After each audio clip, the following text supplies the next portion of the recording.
दोस्तों, कैसा हो कि आप एक ऐसे रास्ते से जा रहे हो और रास्ते में एक टनल आ जाती है जो कभी खत्म होने का नाम ही नहीं लेती और उस टनल से आपका जिंदा निकलना नामुमकिन हो। कुछ ऐसा ही हम आज इस मूवी में देखने वाले हैं और मूवी के अंत में ऐसा कुछ हो जाता है जिसे सुनकर आपका दिमाग हिल जाएगा। तो मूवी की शुरुआत में हम एक लड़की को देखते हैं जो लिफ्ट मांग रही है। ऐसा लगता है जैसे उसकी गाड़ी खराब हो गई हो। एक ट्रक ड्राइवर उसके पास आता है और उसकी मदद करने का कहता है, लेकिन वो औरत उसे नजरअंदाज कर देती है, ये सोच के कि कहीं वो आदमी उसके साथ बुरा भला ना कर दे। इसके बाद कार में एक भला नजर आने वाला आदमी आता है और वो भागकर उससे मदद मांगने जाती है और वो आदमी उसकी मदद करने के लिए राजी हो जाता है। जिसके बाद वो औरत उसके गाड़ी में बैठ जाती है, लेकिन अफसोस उसका ये फैसला अच्छा साबित नहीं होता है क्योंकि उसे अपनी सीट के नीचे एक मरे हुए इंसान का हाथ मिलता है।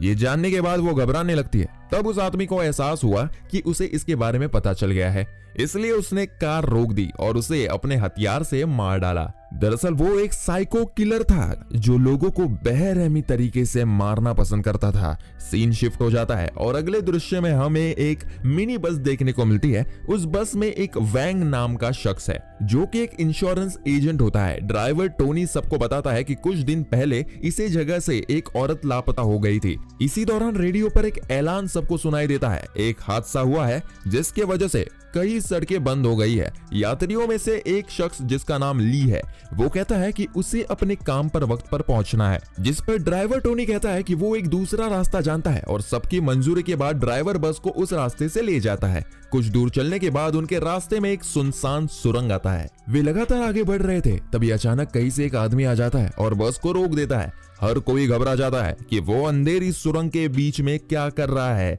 लेकिन वो शख्स यात्री निकलता है और बस में अंदर आके बैठ जाता है। ली जो अखबार पढ़ रहा होता है, उसे पता चलता है कि ये आदमी एक क्रिमिनल है। वो चुपके से चाकू निकालता है। बस में दो औरतें भी होती है, जिसमें से एक का नाम सारा जो कि एक मॉडल है और दूसरी जाइंग है जो कि प्रेग्नेंट होती है। बाकी दो भाई बहन भी होते हैं, एक का नाम पार्क और दूसरे का नाम फाइंग होता है। सभी बस में आगे बढ़ने लगते हैं। पिछले 30 मिनट से वे 80 की स्पीड से आगे बढ़ते जा रहे थे, मगर फिर भी ये रास्ता खत्म ही नहीं हो रहा था। इसलिए टोनी को शक होने लगा था कि कुछ तो गड़बड़ जरूर है। वो जानता है कि शहर की सबसे लंबी सुरंग सिर्फ 11 किलोमीटर लंबी है, जिसे क्रॉस करने में लगभग 10 मिनट लगते हैं। इसलिए सब वापस जाने का फैसला करते हैं जिस रास्ते से वो आए थे। लेकिन हैरान की बात यह है कि पूरी रफ्तार से सफर करने के 30 मिनट बाद भी वापसी का रास्ता नजर ही नहीं आता। ये एक ना खत्म होने वाली अंधेरी सुरंग है जिसमें किसी दूसरे जानदार के आसार दिखाई नहीं देते। डर के मारे ड्राइवर टोनी बस रोकता है और हर कोई बाहर निकलकर जांच करने लगते हैं। लेकिन अजीब बात यह है कि प्रेग्नेंट लड़की को अपना मोबाइल फोन मिलता है जिससे उसने गलती से लगभग 1 घंटा पहले सुरंग के शुरू में गिरा दिया था, जिससे साबित होता है कि ये सुरंग कोई आम नहीं है। जब हर कोई घबराना शुरू कर देता है तो ली सबको शांत होने को कहता है। वो मदद तलाश करने के लिए कुछ घंटों के लिए पैदल चलने का भी फैसला करता है, लेकिन क्योंकि सुरंग में खो जाने का भी डर है, इसलिए वो फैसला करता है कि एक लंबी रस्सी को लिया जाए और उसे पकड़कर टनल में चला जाए। खुशकिस्मती से उन्हें वहां एक रस्सी भी मिल जाती है। जाने से पहले वो आदमी जिसने बस को रोका था वो भी उनके साथ जाने को कहता है। रास्ते में ली उससे डरते हुए उसका नाम पूछता है और वो अपना नाम चैंग बताता है, लेकिन वो अपने काम और फैमिली के बारे में बात नहीं करता। थोड़ी देर बाद धुंध छाने लगती है और बस की तरफ 2 आदमी आते हुए दिखाई देते हैं। पहले तो वो सब डर जाते हैं, लेकिन बाद में वो हर चीज का सामना करने के लिए तैयार हो जाते हैं। उनके करीब आने पर पता चलता है कि वो ली और चैन है और हैरानी की बात तो ये थी कि जहां से वहां चले थे वहीं पर आ गए हैं। उन्हें पता चला कि ये सुरंग सीधी है, लेकिन फिर भी ये लोगों को बार बार एक ही जगह की तरफ ले जाती है और वह ये भी महसूस करते हैं कि वो सब फंस चुके हैं। इसके बाद ली सबको कहता है कि हर कोई अपने खाने की एशिया जमा कर ले और ली सबको समझदारी से बराबर बराबर खाना देता है। फिर सभी मर्द उस जगह का जांच करने के लिए निकलते हैं, जबकि 2 औरतें और एक भाई बहन बस के अंदर आराम करते हैं। जब जैंग नींद से उठती है तो देखती है कि पूरी बस धूल से ढकी हुई है। हैरान होकर वो सबको जगाती है और जल्दी से बाहर निकल आती है। सब मर्द भी पहुंच जाते हैं और बस को इसी हालत में देखकर टोनी फौरन खाना चेक करने जाता है, लेकिन उसे पता चलता है कि सब कुछ लगभग खराब हो चुका है। इससे साबित होता है कि सिर्फ ये सुरंग ही अजीब नहीं बल्कि वक्त भी यहाँ अलग तरीके से चलता है। बाहर की दुनिया का 1 घंटा और यहाँ 1 हफ्ते के बराबर है। जब वो वापस बस में आते हैं तो दूसरों का नक्शा उनको दिखाई देता है। ऐसा लगता है कि जैसे किसी ने उस नक्शे को बस में जानबूझकर रखा है। ली को लगता है कोई उनके साथ गेम खेल रहा है। उसके बाद वो नक्शा एक टेबल पर रखता है और उस जगह का जांच करने लगता है, लेकिन उसी वक्त लाइट्स ऑफ हो जाती है और जब वो टॉर्च ऑन करते हैं तो उन्हें ली नजर नहीं आता, बल्कि उन्हें खून की लाइन नजर आती है जिसका वो पीछा करते हैं।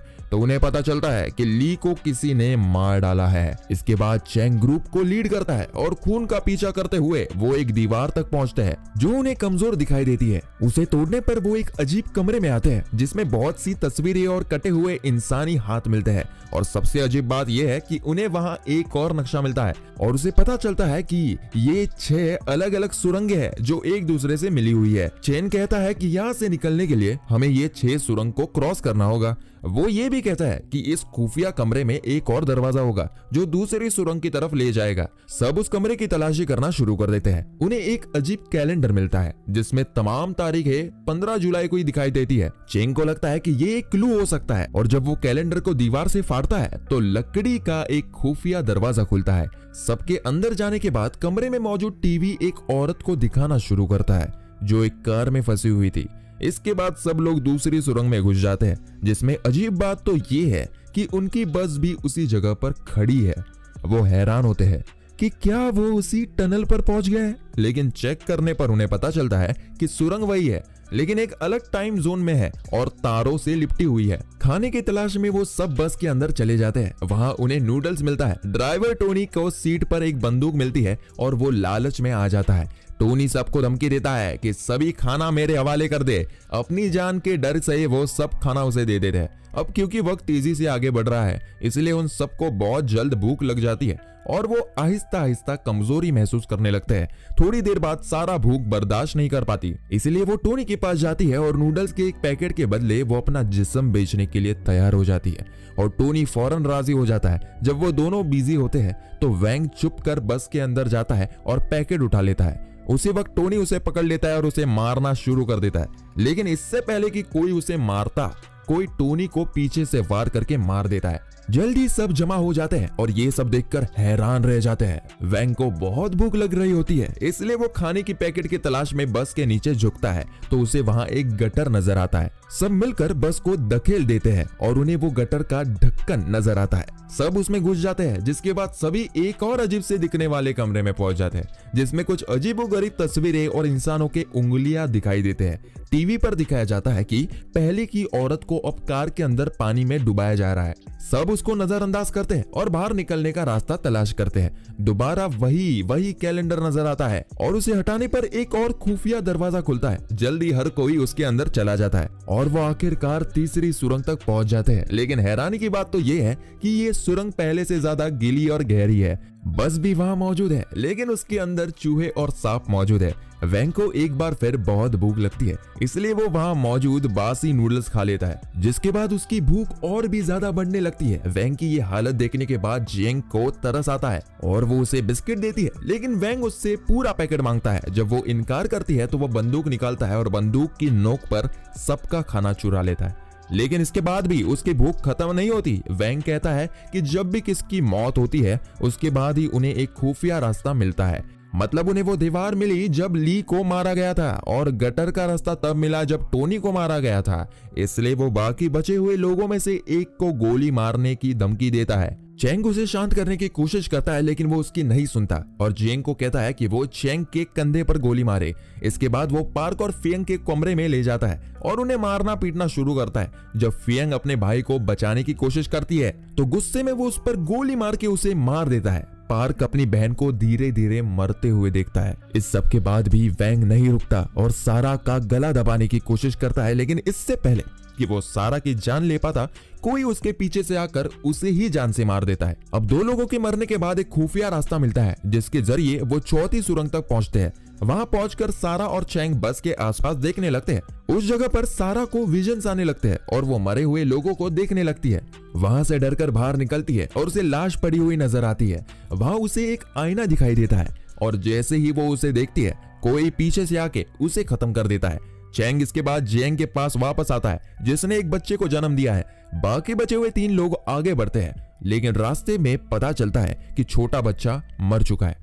चैंग जैन को आगे बढ़ने के लिए कहता है, लेकिन तभी वो चाकू निकालकर उसे मार देती है। थोड़ी देर बाद वो एक कमरे में आ जाता है, वहां उसे एक एक्सपेरिमेंट के लिए रखा गया था। फिर हमें दिखाया जाता है कि एक फौजी वालों की मीटिंग चल रही थी और यहाँ पर हमें पूरी कहानी का पता चलता है। एक आर्मी जनरल कहता है कि फिल्म के शुरुआत में ही सीरियल किलर जेम्स पकड़ा गया है, लेकिन अब वो कोमा में है और उसने कई लड़कियों को अगवा और कत्ल भी किया था। लेकिन सियारा नाम की लड़की अब भी जिंदा है और प्रॉब्लम ये है कि सीरियल किलर के अलावा कोई नहीं जानता कि वो कहाँ कैद है, क्योंकि वो कोमा में है, तो इसीलिए उससे पूछताछ नहीं किया जा सकता। इसीलिए फौज ने शहर के बेहतरीन ब्रेन रिसर्च इंस्टीट्यूट के साथ मिलकर जेम्स के ब्रायन में विजन्स के जरिए जाकर सियारा का पता लगाने का फैसला किया है। अगले दिन एक साइकोथेरेपिस्ट जेम्स को होश में लाने में कामयाब हो जाता है और साइकोथेरेपिस्ट कोई और नहीं बल्कि चैंग होता है। यहाँ हमें ये भी पता चलता है कि वो लड़की सियारा कोई और नहीं बल्कि चैंग की बीवी है। इससे पहले हमने जो भी देखा वो जेम्स के विजन में हो रहा था। अगले दिन को एक्सपेरिमेंट में दीवार पर लगे कैलेंडर से उन्हें क्लू मिलता है। उन्हें पता चलता है कि चैंग की बीवी एक नदी के करीब कहीं कैद है, लेकिन प्रॉब्लम यह है कि जोरदार बारिश के चलते चीजें और खराब हो रही है और अगले 30 घंटे में नदी के किनारे पानी का स्तर काफी बढ़ जाएगा, जिससे सियारा की जिंदगी खतरे में है। आर्मी जनरल चैंग के पास आता है और चैंग उससे पूछता है कि हर कैलेंडर पर 15 जुलाई क्यों लिखा होता है। इस पर चीफ बताता है कि इसी दिन सीरियल किलर के माँ बाप मर गए थे और इसी दिन उसके बाप को पता चला था कि उसकी माँ का एक ड्राइवर के साथ अफेयर है और दोनों के बीच इस बात पर झगड़ा हुआ, जिसके बाद उसकी माँ ने उसके बाप को छुरा घोंप दिया। जब चैंग जेम्स के दिमाग में घुसा तो उसका मिशन उस टनल से बाहर निकालना था ताकि जेम्स कोमा से जाग सके, इसलिए उसने ये नहीं सोचा था कि वहां इतने लोग होंगे। इसी तरह चैंग को इस सब से बातचीत करनी पड़ी ताकि वो अपने बीवी की कैद के बारे में जान सके। चैंग का असल मिशन असल मुजरिम को तलाश करना था। ली एक बेहतरीन आदमी था जो जेम्स को जानता था। चैंग ने सोचा था कि ली जेम्स को इस ग्रुप से बाहर निकाल सकता है, लेकिन बदकिस्मती से वो सुरंग में लाइट जाने के बाद वो अचानक गायब हो गया। दूसरा शख्स ड्राइवर टोनी था जो एक गुस्से वाला आदमी था और यह आदमी वही है जिसके साथ उसकी माँ का अफेयर था। और तीसरे और चौथा शख्स वैंग सेल्समैन और सारा जो कि मॉडल थी, जो कि जेम्स के माँ बाप को दर्शा रहा था, क्योंकि जेम्स का माँ बाप सेल्समैन और उसकी माँ मॉडल थी। पांचवी और छठवीं शख्सियत वो जुड़वा बच्चे थे जो खुद जेम्स और उसके बहन को दर्शा रहा था। लेकिन एक और शख्सियत है जो बस में नहीं थी और हमेशा अंधेरे में छुपी रहती है। ये वो शख्सियत है जिसने टोनी, ली और वैंग को छुपकर कत्ल किया था। लेकिन सियारा के बारे में जानने के लिए चैंग को एक और एक्सपेरिमेंट करने की जरूरत थी। अगले सीन में हम देखते हैं कि चैंग जेम्स का सामना करता है और अपने बीवी के ठिकाने के बारे में पूछता है, लेकिन जेम्स उसे कुछ नहीं बताता और उसे ऐसी जगह पर ले जाता है जहां उसकी जिंदगी में जो वाकया हुआ था वो देख सकते थे।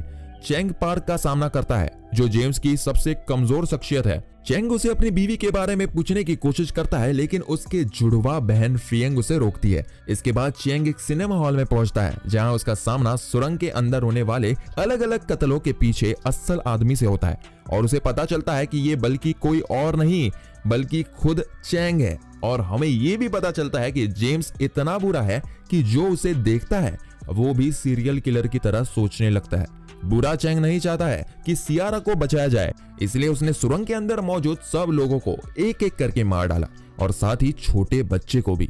अचानक पार्क स्टेज पर आता है और चैंग की बीवी सियारा को मारने की कोशिश करता है, लेकिन आखिरी लम्हे में वो पीछे हट जाता है और मौका देखते ही चैंग पार्क के पास जाता है और उसे पास जाकर अपने बीवी के बारे में पूछता है। पार्क उसको बता देता है कि वो वहां से चला जाता है। इसके बाद बुरा चैंग और असली चैंग आमने सामने आ जाते हैं और एक दूसरे के साथ लड़ना शुरू कर देते हैं, लेकिन बुरा चैंग इस पर हावी हो जाता है और ये जाहिर कर देता है कि उसे कोई नहीं हरा सकता। इसके बाद हम देखते हैं कि बहुत ज्यादा बारिश होने लगती है और सियारा गर्दन तक पानी में धंस जाती है और डूबकर मरने के करीब होती है। असली चैंग जेम्स से अपने दुनिया में वापस जाने की भीख मांगता है, लेकिन वो उसकी बात नहीं सुनता। लेकिन इसके बाद असली चैंग एक प्लान बनाता है और उसे एहसास होता है कि अगर वो खुद मर जाए तो बुरा चैंग भी मर जाएगा और उसके साथ ही जेम्स की अंदर की सभी बुराइयां दूर हो जाएंगी। और जैसे ही वो अपने आप को गोली मारकर मर जाता है, बुरा चैंग खत्म हो जाता है, जिसके बाद अस्पताल में जेम्स जाग जाता है और जेम्स एक बदला हुआ आदमी नजर आता है, जिसके बाद वो सियारा का ठिकाना बताता है। इस तरह सियारा को सही समय पर बचा लिया जाता है।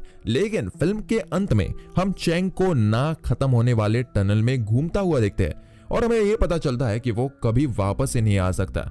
दोस्तों आपको मूवी की एक्सप्लेनेशन कैसी लगी हमें कमेंट करके जरूर बताइए। ऐसे ही और मजेदार मूवीज के लिए हमारे चैनल को सब्सक्राइब जरूर करें।